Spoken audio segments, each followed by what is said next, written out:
প্রিয় শিক্ষার্থীরা, তোমাদেরকে স্বাগত জানাচ্ছি আজকের এই অনলাইন ক্লাসে। যারা একাদশ দ্বাদশ শ্রেণীতে পড়ো তাদেরকে উদ্দেশ্য করে আজকে হিসাব বিজ্ঞান দ্বিতীয় পত্রের একটি চ্যাপ্টার আমরা আলোচনা শুরু করব, এবং চ্যাপ্টারটির নাম হচ্ছে অংশীদারি কারবারের হিসাব রক্ষণ।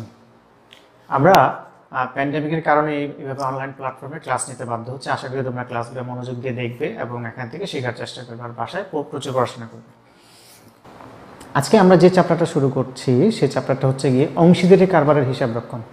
শুরুতেই আমি কিছু বেসিক আলোচনা করে নিতে চাই, একদম প্রারম্ভিক কিছু আলোচনা সেরে নিতে চাই। যদি প্রশ্ন করি ব্যবসা কত প্রকার, তোমরা জবাব দিবে স্যার ব্যবসা কিন্তু বিভিন্ন দৃষ্টিকোণ থেকে ভাগ করা যায়, তবে মালিকানার দৃষ্টিকোণ থেকে আমরা চাইলে 7 ভাগে ভাগ করতে পারি। এক মালিকানা কারবার, অংশীদারি, যৌথ মূলধনী সমবায়, রাষ্ট্রীয় অংশীদারি, যৌথ উদ্যোগ এবং সরকারি বেসরকারি অংশীদারিত্ব, পিপিপি যেটাকে বলা হয়, পিপিই না কিন্তু। আবার প্রকৃতির দৃষ্টিকোণ থেকে যদি আমরা ভাগ করি, শ্রেণী বিভাগ করি, তাহলে ব্যবসাকে 3 ভাগে ভাগ করা হয়। নেচার অফ বিজনেস হচ্ছে 3 প্রকার, অর্থাৎ ক্রয় বিক্রয়কারী, উৎপাদনকারী, সেবাদানকারী। পৃথিবীর সমস্ত ব্যবসায়ীগুলো হয় ক্রয় বিক্রয়কারী প্রতিষ্ঠান হয়, না হয় উৎপাদনকারী প্রতিষ্ঠান হয়, না হয় সেবাদানকারী হয়। আমি এগুলোর ডিটেলসে যাব না, যাওয়ার সুযোগ নেই। আমি সরাসরি মালিকানার দৃষ্টিকোণ থেকে যে তুমি বললা 7 প্রকার, এক মালিকানা কারবার, অংশীদারি কারবার, আমি সেই অংশীদারি কারবারে চলে যেতে চাই, সরাসরি হাত দিতে চাই। এক মালিকানা কারবারের সংখ্যাটা কি sir? Sole tradership is a business that is owned and controlled by one individual. এক মালিকানা কারবার হচ্ছে এমন একটা ব্যবসা যেটি একজন মাত্র ব্যক্তি কর্তৃক নিয়ন্ত্রিত হয় এবং মালিকানাধীনে থাকে। অংশীদারি কারবার কাকে বলে? নামটার মধ্যেই লুকানো আছে, একাধিক ব্যক্তির অংশগ্রহণ থাকবে, একাধিক ব্যক্তির পার্টিসিপেশন থাকবে। একাধিক ব্যক্তি এখানে উদ্যোগ গ্রহণ করে মূলধন সরবরাহ করে একটা ব্যবসা শুরু করে দেবেন, তাকেই বলা হচ্ছে অংশীদারি কারবার, অংশীজন বা অংশীদার। এবং তোমরা জেনে থাকবে অংশীদারি কারবারগুলোকে নিয়ন্ত্রণ করার জন্য, দেখভাল করার জন্য আমাদের দেশে যে প্রচলিত আছে আইনটি, সেটি 1932 সালের ব্রিটিশ আমলের, 1932 সালের ভারতীয় অংশীদারি আইন বলা হয়। সেই আইনটা এখনও আমাদের দেশে বলবৎ আছে। ওই আইনের 4-এর 1 নম্বর ধারায় যেমনটা সংজ্ঞা দেওয়া আছে, partnership is the relation between the partners who have agreed to share the profit of a business carried on by all or any one of them acting for all. অর্থাৎ পার্টনারশিপ কারবারটাকে বলা হচ্ছে এক ধরনের সম্পর্ক। পার্টনারশিপ ইজ দ্য রিলেশন বা relationship between the partners, অংশীদারদের মধ্যে এক ধরনের সম্পর্ক, হু হ্যাভ এগ্রিড, যারা সম্মত হয়েছে, two share the profit of a business, একটা ব্যবসায়ের মুনাফাটাকে বন্টন করতে নিজেদের মাঝে, ক্যারিড অন বাই অল, যা সকলের দ্বারা পরিচালিত হবে, আর any one of them acting for all, তাদের পক্ষ থেকে, সকলের পক্ষ থেকে যে কোনো একজন। অর্থাৎ বোঝা যাচ্ছে একাধিক ব্যক্তি মিলে যখন একটা কারবার প্রতিষ্ঠা করবে তখনই সেটা অংশীদারি কারবার। এখন প্রশ্ন করতে পারো স্যার তাহলে অংশীদারদের সংখ্যাটা কত হবে? 2 জনের কমে তার অংশীদারি কারবার হয় না, সর্বোচ্চটা কত হবে? সর্বোচ্চটা কত হবে অংশীদারি কারবারে নয়, এই বিষয়টা আবার কোম্পানি আইনে ইন্ডিকেট করে দেওয়া আছে, নির্দিষ্ট করে দেওয়া আছে। অংশীদারি কারবারে যদি সাধারণ অংশীদারি ব্যবসায় তাহলে সর্বোচ্চ 2 থেকে 20 জন পর্যন্ত হতে পারবে লিমিটটা, সর্বনিম্ন 2 জন, সর্বোচ্চ 20 জন। আর যদি ব্যাংকিং ব্যবসায় তোমরা জানো এটা সর্বোচ্চ 10 জন, 2 থেকে 10 জন।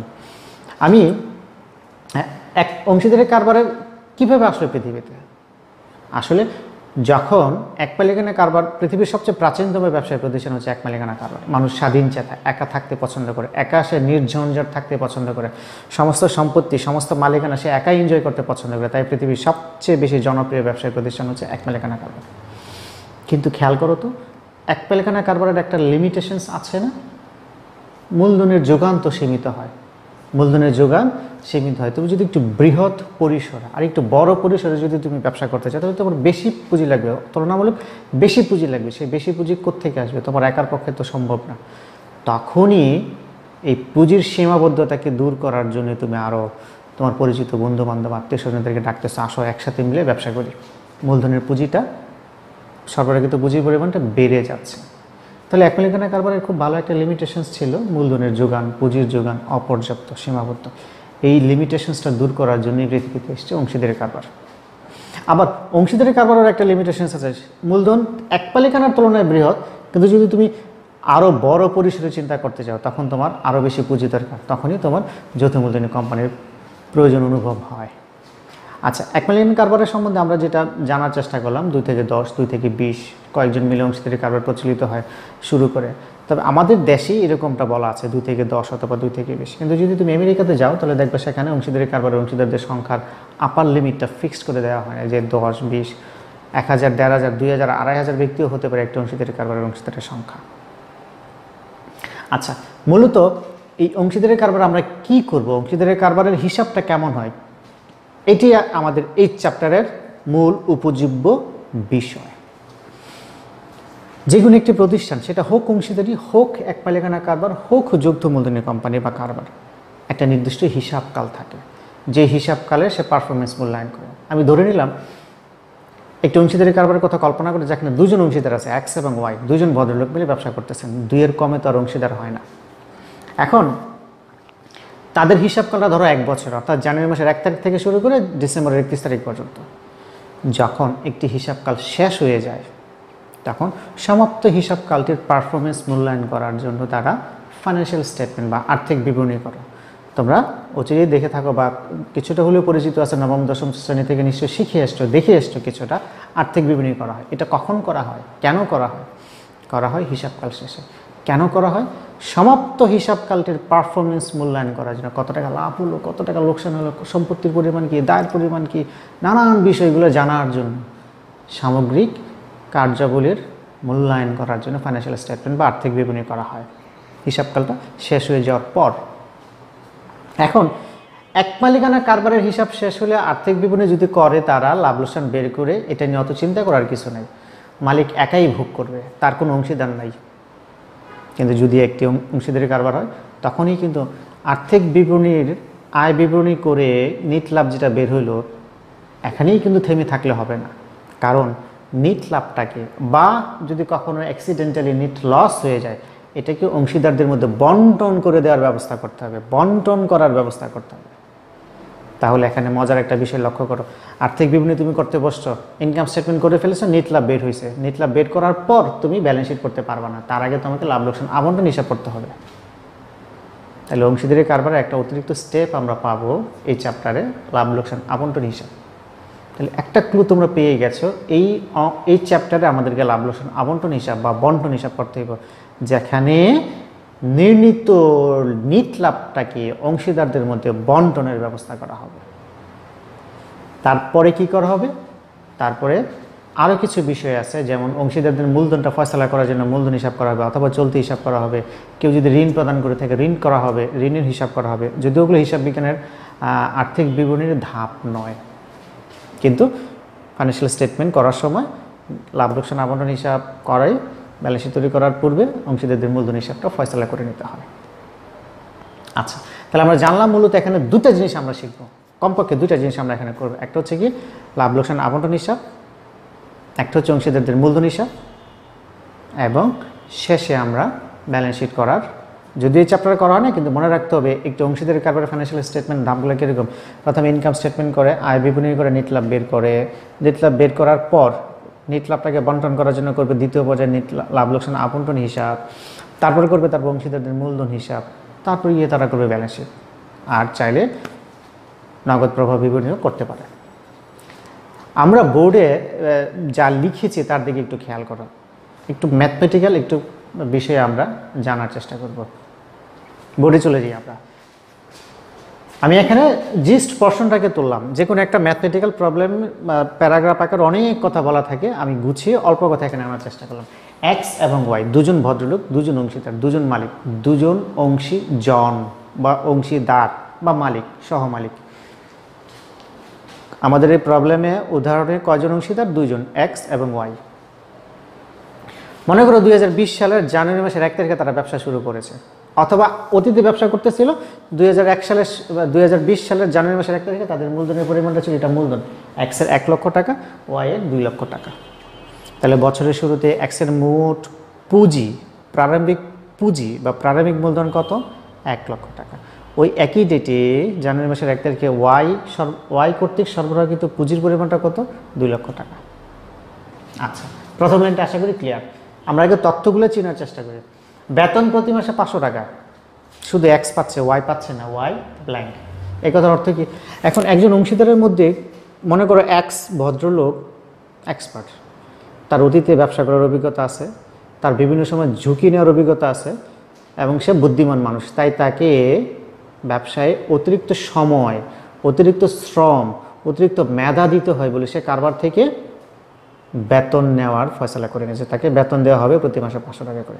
আমি কিছু কথা স্কিপ করে এসেছি, সেটা হচ্ছে গিয়ে যে একটি অংশীদারি কারবার যেহেতু এখানে দুজন মিনিমাম সর্বোচ্চ 10 অথবা 20 জনের অংশগ্রহণ থাকে, কাজেই সকল অংশীদারের স্বার্থ যেন সঠিকভাবে দেখা হয়, এজন্য যেটা করা হয় একটি চুক্তি করে নেওয়া হয়। আর এই চুক্তিটাকে বলা হয় অংশীদারি কারবারের মূল ভিত্তি। তোমরা একটা থিওরি পড়ে নিও বই থেকে, চুক্তি অংশীদারি কারবারের মূল ভিত্তি। একটা চুক্তি থাকবে, একটা ডিড থাকবে। এখন এই চুক্তিটা হতে পারে লিখিত, হতে পারে মৌখিক, আবার লিখিত হলেও সেটা নিবন্ধিত হতে পারে। অর্থাৎ তুমি তোমার দুই ভাই, আপন দুই ভাই মিলে ব্যবসা করতেছো, এখানে আর লিখিত চুক্তি করবা কি যে দুই আপন ভাই মুখোমুখি ঠিক আছে মুনাফা যা হইবে আমরা দুই ভাই ব্যবসা সমান সমান ভোগ করে নিব, দুই ভাই সমান সমান সময় দিব, দুই ভাই মিলে ব্যবসা করবো, মুখোমুখি একটা চুক্তি করে নিলাম। আবার তুমি যদি বলো যে না আমি চুক্তিটা করবো লিখিত, তাহলে চুক্তির একটা চুক্তিপত্রটা তুমি একটা এক প্রস্ত কাগজে লিখে সাক্ষী সহ লিখে রাখবা, মূলধনটা কে কত দিবে, উত্তোলনের উপর সুদ হবে কিনা, মূলধনের উপর সুদ হবে কিনা, অতিরিক্ত মূলধন দিলে তার উপর সুদ হবে কিনা, ঋণ দিলে ঋণের উপর সুদ দেওয়া হবে কিনা, কেউ বেতন পাবে কিনা, কেউ কমিশন পাবে কিনা, ইত্যাদি নানান বিষয় এখানে ফয়সালা করে নিতে হবে। তাহলে আমরা যেটা জানতে চাচ্ছি, একটি অংশীদারি কারবারের চুক্তি থাকবে, সেটা হোক লিখিত, হোক মৌখিক, হোক লিখিত এবং নিবন্ধিত। সেই চুক্তিপত্রটা আলোকে এখানে মনে করো বলা ছিল বেতন প্রতি মাসে এক্স পাবে 500 টাকা। কেমন যে কোনো কারণেই হতে পারে, সে ভালো ব্যবসা বুঝিয়ে ভালো সময় দেয়, সে ব্যবসাটাকে দেখাশোনা করে, ওয়াইয়ের অত সময় নেই, ওয়াই পুঁজি দিয়ে চলে গেছে, তাহলে 100 এই জন্য প্রতি মাসে 500 টাকা করে বেতন পায়, ওয়াই পায় না। কিন্তু তাহলে বেতন যদি এক্স প্রতি মাসে 500 টাকা করে পায়, তাহলে সারা বছরে তার মোট প্রাপ্য বেতনের পরিমাণ কত হবে? 500 × 12 6000 টাকা। ওয়াই পাবেন 1 টাকাও। মূলধনের সুদ চুক্তিপত্রে তোমরা ফয়সালা করে নিয়েছিলে যে মূলধন আমরা যে যত দিব তারপর 10% করে সুদ হবে। তাহলে এক্স ভদ্রলোক 1 লক্ষ টাকা পুঁজি সরবরাহ করেছে বছরের শুরুতে, তাহলে 1 লক্ষ টাকার উপর সে পুরো বছর 10% একটা সুদ পাবে। ওয়াই কত টাকা দিয়েছিল পুঁজি? 2 লক্ষ টাকা, তাহলে 2 লক্ষ টাকার উপর 10% এসে পুরো বছরের সুদ পাবে। তাহলে মূলধনের সুদ কত পার্সেন্ট হচ্ছে? 10%। 10% দুজনেই। উত্তোলন প্রতি মাসের শুরুতে এক্স 1000 টাকা করে উত্তোলন করে। এই উত্তোলনটা নিয়ে আমি এখন একদমই কথা বলবো না, একটু পরে গিয়ে উত্তোলনের উপর ফোকাস করে পুরো ডিটেলস আমরা জানার চেষ্টা করব। ভয় পাবা না, কিছুক্ষণ পরে উত্তোলনের পুরো বিষয়টা আমরা একেবারে ওপেন হার্ট সার্জারির মতো করে বোঝার চেষ্টা করব। আপাতত এটা স্কিপ করে গেলাম। ঋণ 30/6/2020 এক্স 20,000 টাকা, অর্থাৎ জুন মাসের 30 তারিখে হয়তো কোনো কারণে কারবারের জন্য কারবারের টাকার প্রয়োজন ছিল, পুঁজির প্রয়োজন ছিল, এক্স তাৎক্ষণিক 20,000 টাকা ঋণ স্বরূপ দিছে কারবারকে। এটা কিন্তু সে পুঁজি হিসাবে সরবরাহ করেনি, ঋণ দিছে, ঋণ দিছে। ঋণের ব্যাপারে একটা বিষয় জেনে রাখো, চুক্তিপত্রে যদি উল্লেখ না থাকে তাহলে ঋণের উপর সুদ কত হবে সেটা আইনের বিধান 6%। বুঝুন এই কথাটা। তুমি যদি চুক্তিপত্রে উল্লেখ করো যে ঋণের উপর সুদ দেওয়া হবে না, কেউ সুদ দাবি করতে পারবে না ঋণ দিলে। আর যদি চুক্তিপত্রে উল্লেখ করে নাও যে ঋণের উপর সুদ দেওয়া হবে, সেটা যত পার্সেন্ট উল্লেখ থাকবে 5%, 6%, 7%, 10%, তত পার্সেন্ট করে সুদ দেওয়া হবে। আর যদি কোনো কারণে ঋণের ব্যাপারে চুক্তিপত্রে কিছুই উল্লেখ না থাকে, সেক্ষেত্রে 1932 সালে ভারতীয় অংশীদারি আইনে বলা আছে ঋণের উপর 6 মাসের সুদ দিতে হবে। যারা ঋণ সরবরাহ করবে তাদের প্রত্যেককে সরবরাহকৃত ঋণের উপর 6 মাসের সুদ দিতে হবে, 6% করে সুদ দিতে হবে। তাহলে এখানে এই ভদ্রলোক এক্স ভদ্রলোক 20,000 টাকা কারবারকে ঋণ দিয়েছে জুন মাসে 30 তারিখে। তাহলে এই 20,000 টাকার উপর 6% করে সুদ দিতে হবে। চুক্তিপত্রে কিন্তু কোনো ঋণের সুদের পরিমাণের কথা উল্লেখ না থাকার কারণে, চুক্তিপত্রে উল্লেখ না থাকার কারণে ঋণের উপর 6% করে সুদ দিতে হবে। তাহলে 20,000 টাকার উপর 6% হারে 6 মাসের সুদ হবে। 20,000 টাকার উপর 6% হারে, 6% কোথেকে পাইলেন স্যার? প্রশ্নে তো 6% বলা নাই, আবার এটা আইন। প্রশ্ন যদি বলে দিত 7%, তাহলে 7% এক্স পেত। প্রশ্ন যদি বলে দিত 2% এক্স পেত। প্রশ্নে কিছু বলা নাই, অর্থাৎ চুক্তিপত্রে কিছু বলা নাই, তাই আইন মানতে গিয়ে আমরা এক্সকে 6% করে সুদ দিতে বাধ্য থাকব। তাহলে 20,000 টাকার উপর 6% হারে, আইনের বিধান 6% হারে 6 মাসে। জুন মাসের 30 তারিখে ঋণ প্রদান করছো, তাহলে জুন মাসের 30 তারিখ থেকে শুরু করে ডিসেম্বরের 31 তারিখ পর্যন্ত 6 মাস হয়, 6 মাসে সুদ পাবে। ঝগড়াঝাটি চলবে না। অংশীদারি কারবার চুক্তি আছে, আইন আছে, আইন অনুযায়ী চুক্তিপত্র অনুযায়ী সব কিছু হবে, মারামারি করার সুযোগ নেই এখানে। একটা কথা বলে রেখে, অংশীদারি কারবারে আমি ব্যক্তিগতভাবে অংশীদারি কারবারটাকে সবচেয়ে অপছন্দ করি, কারণ আমি ভালো করেই জানি অংশীদারি কারবারের অংশীদারদের মাঝে চূড়ান্ত সদ্বিশ্বাস রক্ষা করাটা খুব বেশি কঠিন হয়ে যায়, অসম্ভব হয়ে যায়, যার ফলে একটা সময় সেটা খুন খারাপিতে গিয়ে শেষ হয়। অর্থাৎ বিশ্বাস আর আস্থা রক্ষা করাটা খুব কঠিন হয়ে যায় বিধায় পৃথিবীতে সবচেয়ে অজনপ্রিয় ব্যবসা হচ্ছে অংশীদারি কারবার। আচ্ছা, অতিরিক্ত মূলধন দেখো 1/4/2020 এক্স ভদ্রলোক সরবরাহ করে ওয়াই 30,000 টাকা দিয়েছে। তাহলে ওয়াই ভদ্রলোক কারবারকে এপ্রিল মাসের 1 তারিখে 30,000 টাকা অতিরিক্ত মূলধন সরবরাহ করেছে। সমস্যা, আমরা দিকটাকে মূলধনের সুদ ফয়সালা করে ফেলতে গিয়েছিলাম, প্রায় 10% করে সুদ পাবে। তাহলে এক্স তো অতিরিক্ত মূলধন দেয় নাই, তাহলে সে শুরুতে যে 1 লাখ টাকা সরবরাহ করেছে তার উপর 10% করে 10,000 টাকা সুদ হবে, এক্সের মূলধনের সুদ। ওয়াইয়ের ঘটনা কী ঘটবে? ওয়াই বলবে, ভাই বছরের শুরুতে আমার 2 লাখ টাকা ছিল, তার উপর 10% 20,000 টাকা দিবা তো বটেই, পাশাপাশি আমি যে এপ্রিল মাসের 1 তারিখে অতিরিক্ত মূলধন সরবরাহ করেছি 30,000 টাকা, তার উপর আমাকে 10% হারে এই এপ্রিল থেকে শুরু করে ডিসেম্বর 31 তারিখ পর্যন্ত 9 মাস হয়, এই 9 মাসের সুদ দিবা। আমি শুধু প্রারম্ভিক মূলধনের উপর সুদ পাবো এমনটা নয়, অতিরিক্ত মূলধন যে আমি সরবরাহ করেছি তার উপর করে যত মাস খাটলো এই টাকাটা তত মাসের সুদ দিতে হবে। এই হচ্ছে অঙ্কের ডিটেলস, সবগুলো আমরা বোঝার চেষ্টা করলাম। পাশাপাশি দেখো লাভ লোকসান অনুপাত 3:2, যেহেতু অংশীদারি কারবার, যেহেতু একাধিক মালিক, কাজে লাভ অথবা লোকসান যেটাই হোক না কেন বন্টন করার জন্য একটা অনুপাত থাকবে, সেই অনুপাত এখানে 3:2। ভিন্ন অনেক রকমের এটা অংশীদারদের মধ্যে আলোচনার মাধ্যমে স্থির হবে। মূলধনের পরিমাণ কত হবে, সুদের পরিমাণ কত হবে, সুদের পার্সেন্টেজ কত হবে, ঋণের সুদের পরিমাণ কত হবে, লাভ লোকসান বন্টন অনুপাত করা হবে কোন হারে, লাভ লোকসানটা বন্টন করা হবে কোন হারে, এটাও ফয়সালা করা থাকবে। নেট লাভ 70,000 টাকা, অর্থাৎ 2020 সালের 31শে ডিসেম্বর পর্যন্ত পুরো বছর ব্যবসা করে তারা 70,000 টাকা মুনাফা করছে। এই মুনাফা নিয়ে এখন তাদের মধ্যে কামড়াকামড়ি হবে। কার্যক্রম মনে রাখতে হবে, এই চ্যাপ্টারের সবচেয়ে গুরুত্বপূর্ণ বিষয় হচ্ছে কার্যক্রম। তোমাকে প্রত্যেকটা কার্যক্রম ওয়ার্কিং দেখাতে হবে, অঙ্ক করার আগে অথবা অঙ্ক করার পর, অঙ্কটার শুরুতে অথবা অঙ্কটা শেষে তোমাকে অবশ্যই কার্যক্রম করতে হবে। আমরা কয়টা কার্যক্রম করব দেখো। প্রথমে কার্যক্রম একটা কি, মূলধনের সুদ নির্ণয় করেছে। প্রথম কার্যক্রম আমরা যেটা রেখেছি সেটা হচ্ছে মূলধনের সুদ। মুখে কিন্তু আমরা বের করে ফেলেছি। 1 লক্ষ টাকা মূলধন সরবরাহ করেছে, তার উপর 10% পুরো বছরের সুদ 10,000 টাকা। আমি তাই করেছি, এক্সের সুদ কত? 1 লক্ষ টাকার উপর 10% 10,000 টাকা। খুব সহজ, চিন্তা করার কোনো কারণ নেই, ভয় পাওয়ার কোনো কারণ নেই। ওয়াইয়ের কত হবে? ওয়াই দেখো 2 লক্ষ টাকার উপর 10% 20,000 টাকা, আবার অতিরিক্ত মূলধন সে সরবরাহ করেছে 30,000 টাকা, তার উপর 10% 9 মাসের। 9 মাস কেন? এপ্রিল মাসের 1 তারিখে তুমি ঋণ অতিরিক্ত মূলধন সরবরাহ করছো, তাহলে এপ্রিল মাস পুরোটা, May, June, July, August, September, October, November, December, 9 মাস। তাহলে বছরের শুরুতে তার যে ছিল 2 লক্ষ টাকা পুঁজি, তার উপর হবে গিয়ে পুরো বছরের সুদ।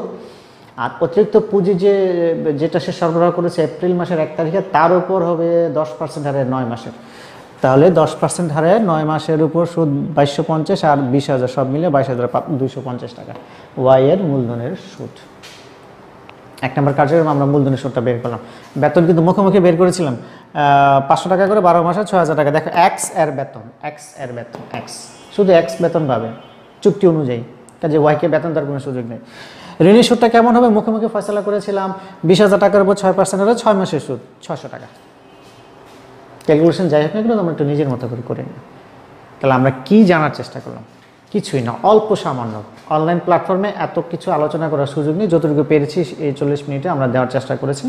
আর এর বাইরেও যদি তোমাদের জানার ইচ্ছে থাকে তোমরা অবশ্যই আমাদের সাথে ফোন করবা। আচ্ছা, এই পর্যায়ে আমরা যেটা আলোচনা করা শুরু করব, উত্তোলনের সুদ। মনে আছে উত্তোলনের সুদটা আমি এখানে স্কিপ করে গিয়েছিলাম, তোমরা সর্বোচ্চ মনোযোগ দিয়ে উত্তোলনের সুদটা খেয়াল করো। অনেক বড় ডিটেলস, অনেক বড় কার্যক্রম, তোমরা শুরুতেই বলতেছি ভয় পাবা না। অনেক কিছু করব, শেষে দেখবে 1 লাইনের সমাধান। প্রিয় শিক্ষার্থীরা, এবার আমরা অংশীদারি কারবারের খুব গুরুত্বপূর্ণ এবং একটু কঠিন একটি ওয়ার্কিং বা কার্যক্রম জানার চেষ্টা করব। সেটা হচ্ছে উত্তোলনের সুদ আমরা কিভাবে নির্ণয় করব। আমরা এই মুহূর্তে যেটা আলোচনা করতে যাচ্ছি সেটা হচ্ছে উত্তোলনের সুদ কিভাবে নির্ণয় করব। বোর্ডে অনেক কিছু আমি লিখেছি, শুরুতেই বলে রাখি এত কিছু কিন্তু আমরা করব না। আমরা করবো এই লাল কালির অংশটুকু, 1 লাইনে আমরা সুদ বের করব। এই যেখানে লিখেছি এত কিছু, এটা বোঝার জন্য, এটা শুধু ব্যাখ্যাটা, কিন্তু মূলত আমরা এই এক লাইনে উত্তোলনের সুদ নির্ণয় করব। তাহলে শুরুতেই ভয়টা ভেঙে ফেলে, এত কিছু করতে হবে না, এখানে ভয় পাওয়ার কিছু নেই, এটা ব্যাখ্যা বোঝার জন্য, বুঝলে ভালো, না বুঝলে তুমি অঙ্ক করতে পারবা। শুধু মনোযোগ দিয়ে শোনো, যারা একটু বুঝতে চাও ব্যাখ্যাটা কেন এইভাবে কেন ওইভাবে নয়, এর জবাবটা এখানে। বোর্ডের একদম ঠিক উপরের অংশটা তোমরা দেখতে পাচ্ছ কি না খেয়াল করো, লিখেছি আমি মিস্টার এক্স প্রতি মাসের ডট ডট ডট, মানে কি প্রতি মাসের শুরুতে, প্রতি মাসের শেষে, প্রতি মাসের মাঝামাঝি, আমি এটা ব্ল্যাঙ্ক রেখেছি। 1000 টাকা করে উত্তোলন করেন, সুদের হার 10% হলে সুদের পরিমাণটা কত? প্রশ্নটা ভালো করে খেয়াল করো। মিস্টার এক্স একজন অংশীদার, একটি অংশীদারের কারবার তোমরা জানো একাধিক অংশীদার থাকে, আমরা একজনের সুদ যদি নির্ণয় করতে পারি তাহলে একাধিক অর্থাৎ প্রত্যেক অংশীদারের সুদ নির্ণয় করতে পারবো। আমি শুধু একজনের সাপেক্ষে আলোচনা করতেছি। প্রশ্নটা কী ছিল? মিস্টার এক্স এই ভদ্রলোক কী করেন, প্রতি মাসে শুরুতে অথবা প্রতি মাসে মাঝামাঝি অথবা প্রতি মাসের শেষে, কোনটা প্রত্যেকটা আমি আলোচনা করব। শুধু জেনে রাখো সুদের পরিমাণ প্রতি মাসে 1000 টাকা করে, আর সুদের উত্তোলনের পরিমাণ প্রতি মাসে 1000 টাকা করে, এবং উত্তোলনের উপর সুদ নির্ণয় করতে হবে 10% করে। তাহলে মিস্টার এক্স এর মোট সুদের পরিমাণ কত হবে, উত্তোলনের সুদের পরিমাণটা কত হবে? একটা জিনিস বলে রাখি, উত্তোলনের সুদ কিন্তু কারবারের জন্য আয়, অংশীদারের জন্য ব্যয়। উত্তোলনের সুদ অংশীদারের জন্য, অংশীদার অর্থাৎ যিনি মালিক তার জন্য এটা ব্যয় বা খরচ, এবং কারবারের জন্য আয়। অর্থাৎ যখন আমরা মূলধন হিসাব করব তখন উত্তোলন এর সুদ অংশীদারদের জন্য ব্যয় হওয়ার কারণে বছর শেষে তাদের মূলধনের পরিমাণটা কিন্তু হ্রাস পেয়ে যাবে উত্তোলনের সুদ ধার্য করার কারণে, উত্তোলনের সুদ ধরার কারণে। অর্থাৎ এটা মূলধন থেকে বাদ যাবে, অংশীদারদের জন্য ব্যয় এবং কারবারের জন্য আয়।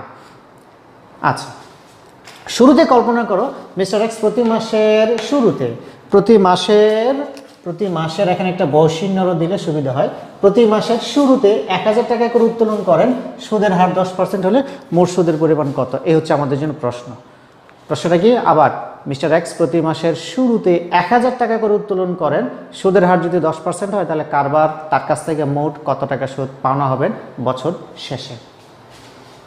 প্রতি মাসের শুরুতে অর্থাৎ জানুয়ারি মাসের 1 তারিখে উত্তোলন করেন 1000 টাকা, ফেব্রুয়ারি মাসের 1 তারিখে উত্তোলন করেন 1000 টাকা, মার্চ মাসের 1 তারিখে উত্তোলন করেন 1000 টাকা, April, May, June, July, August, September, October, November, ডিসেম্বরের অর্থাৎ প্রতি মাসের 1 তারিখে তিনি উত্তোলন করেন। তাহলে আমার প্রশ্ন তোমাদের নিকট, বছরের শুরুর মাস জানুয়ারি মাসের 1 তারিখে যে ভদ্রলোক 1000 টাকা উত্তোলন করলো, এই 1000 টাকার উপর তাকে বছর শেষে সুদ দিতে হবে 12 মাসের, কারণ কারবার থেকে সে 1000 টাকা নিয়েছে বছরের শুরুতে, বছরের শেষে গিয়ে এই 1000 টাকার উপর তাকে সুদ দিতে হবে কারবারকে 12 মাসের। তোমরা যদি ফিনান্সের অর্থের সময়মূল্য চ্যাপ্টারটা করে থাকো, ওখানে আমার প্রথম ক্লাসে একটা আলোচ্য বিষয় ছিল যে টাকা যত দিন খাটবে, যত মাস খাটবে, তার উপর তত মাসে সুদ হবে। তাহলে জানুয়ারি মাসের 1 তারিখে যদি তুমি 1000 টাকা ঋণ নেও আমার কাছ থেকে, তুমি কি বছর শেষে আমাকে এই 1000 টাকার উপর 12 মাসে সুদ দিবে না? নিশ্চয়ই। তাহলে জানুয়ারি মাসের 1 তারিখে যে 1000 টাকা নিল তার উপর 10% করে পুরো বছরের সুদ হবে 100 টাকা। তুমি নিজে বের করো, 1000 টাকার 10% এক মাসের সুদ হয় কত? 100 টাকা। 100 টাকা জানুয়ারি মাসের 1 তারিখের উপর তার সুদ ধার্য হয়ে গেল 100 টাকা। তারপর ফেব্রুয়ারি মাসের 1 তারিখে 1000 টাকা আবার উত্তোলন করেছে, তার উপর 10% হারে 11 মাসের সুদ হবে। এই যে গুণ 11 ভাগ 12, 11 মাসের সুদ হলো 92 টাকা। ঠিক তেমনিভাবে মার্চ মাসের 1 তারিখে সে উত্তোলন করেছে 1000 টাকা, তার উপর 10% হারে 10 মাসের সুদ হবে, তাই না? মার্চের 1 তারিখ থেকে গণ, মার্চ মাস, April, May, June, July, August, September, October, November, December, 10 মাসের সুদ হয়। মার্চের 1 মাসে উত্তোলন করেছে, 1 তারিখে উত্তোলন করেছে 1000 টাকা, তার উপর 10% এটা 10 মাসের সুদ, গুণ 10 ভাগ 12, 83 টাকা। তারপর এপ্রিলের 1 তারিখে উত্তোলন করলো, তার উপর সুদ হবে গিয়ে 9 মাসের।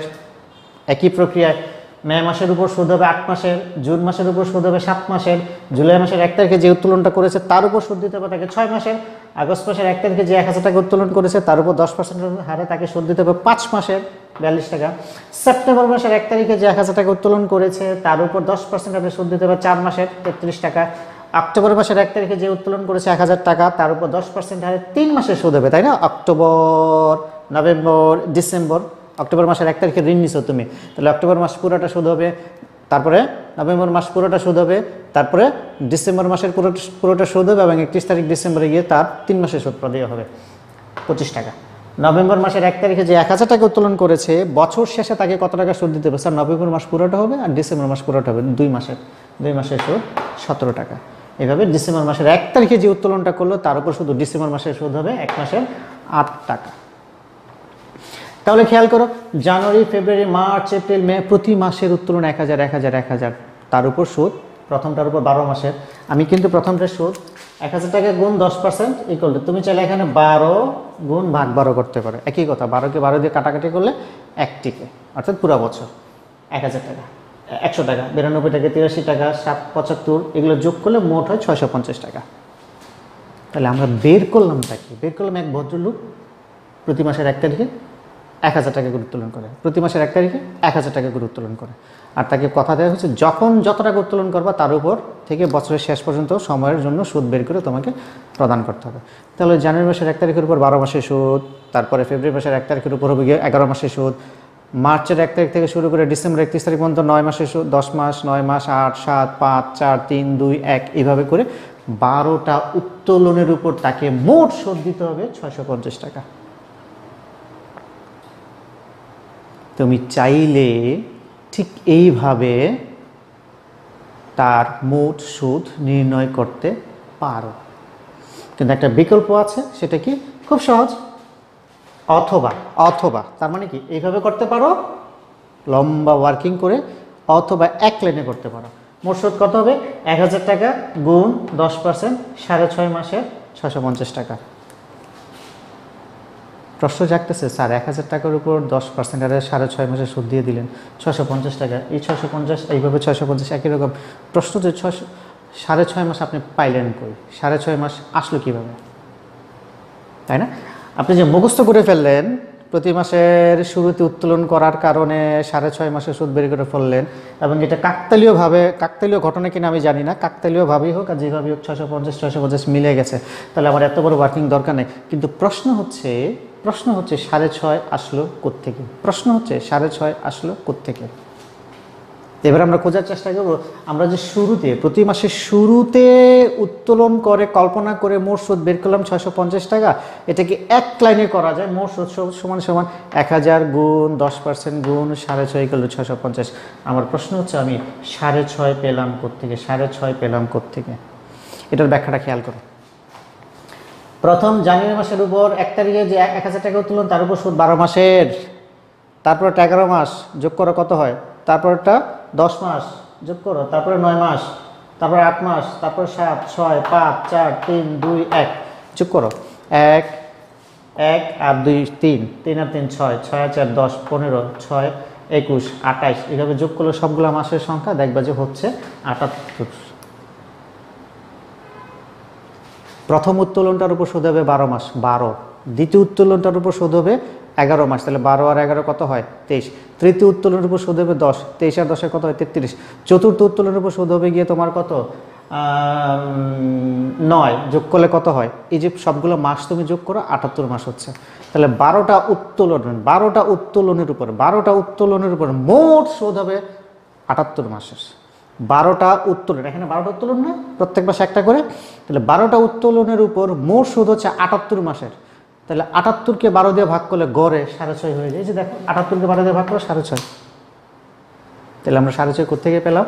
6.5 পেলাম সবগুলা উত্তোলনের উপর মোট কত মাসের সুদ হচ্ছে?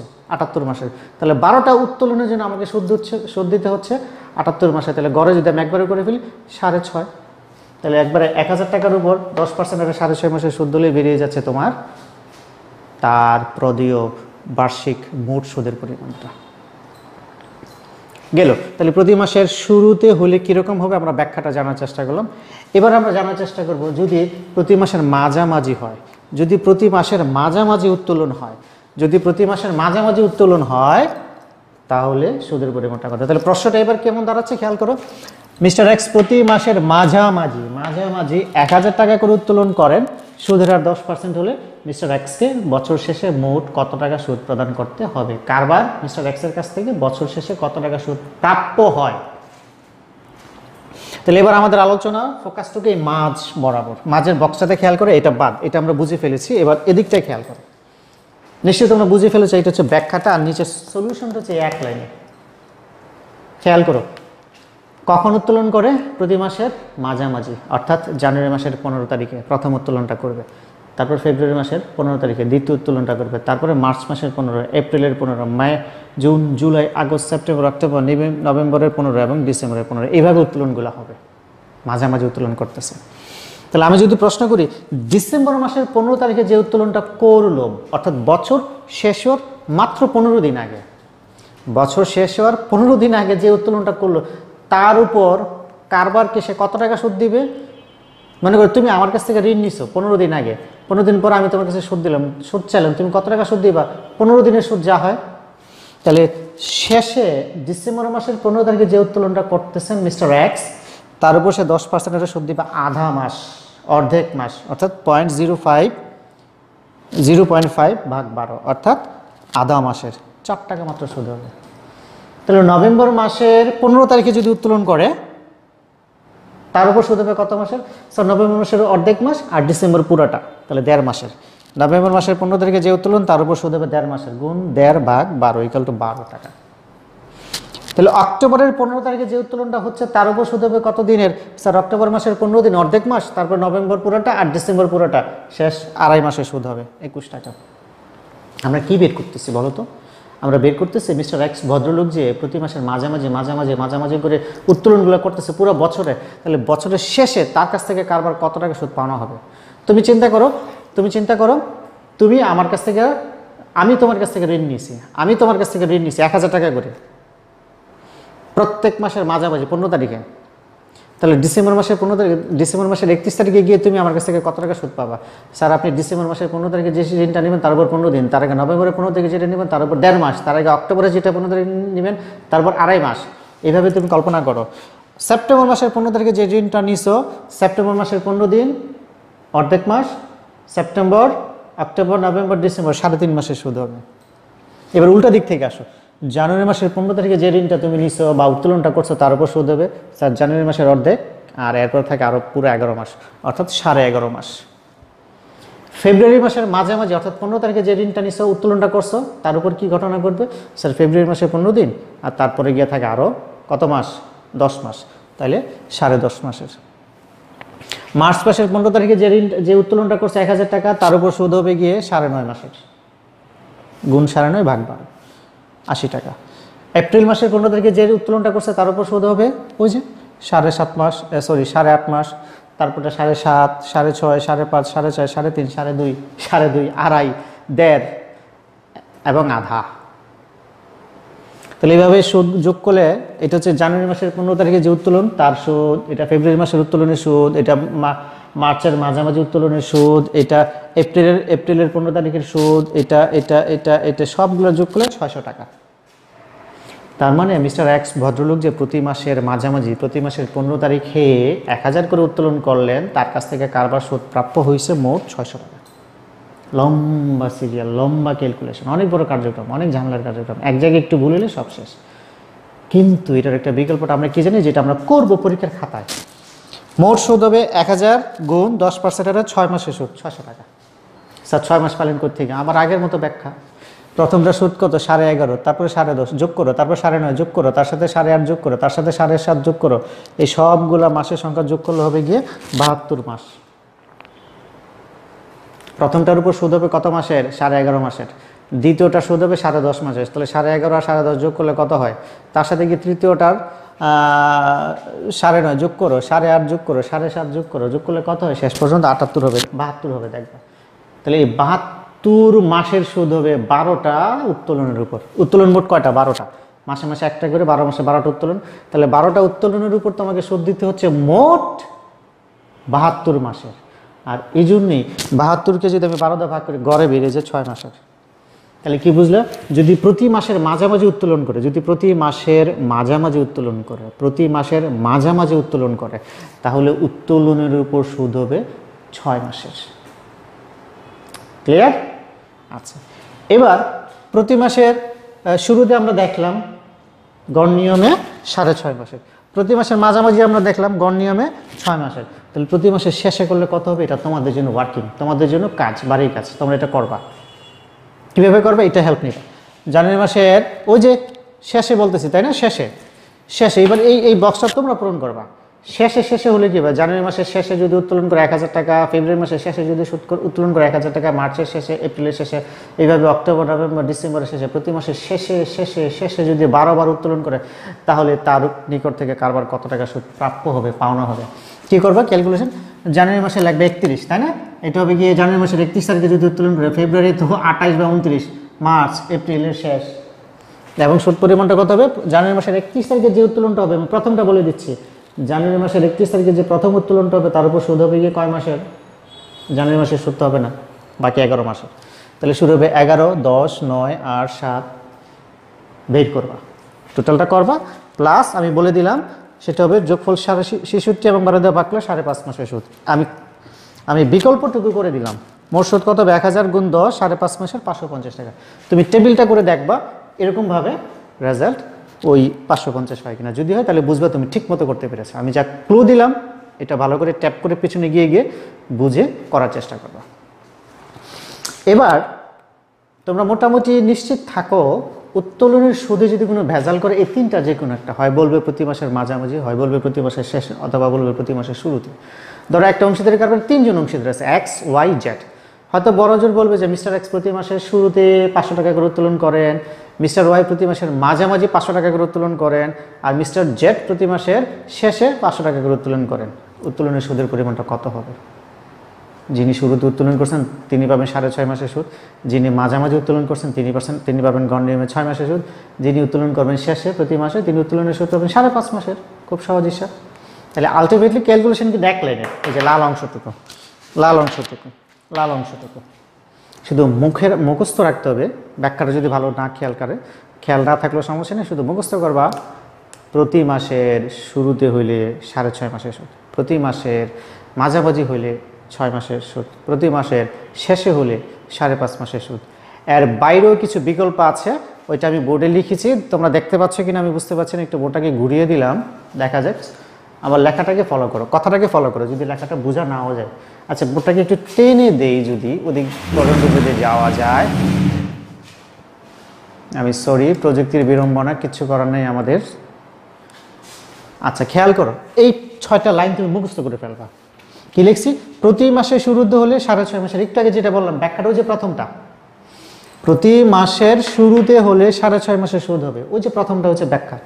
প্রতি মাসের মাঝামাঝি হলে 6 মাসের সুদ, এই যে দ্বিতীয় ব্যাখ্যাটা, দ্বিতীয় বক্স। প্রতি মাসের মাঝামাঝি হলে ব্যাখ্যাটা কত হবে? 6 মাসের। প্রতি মাসের শেষে হলে 5.5 মাসের। ঠিক এরকমভাবে চাইলে ব্যাখ্যা করা যায়।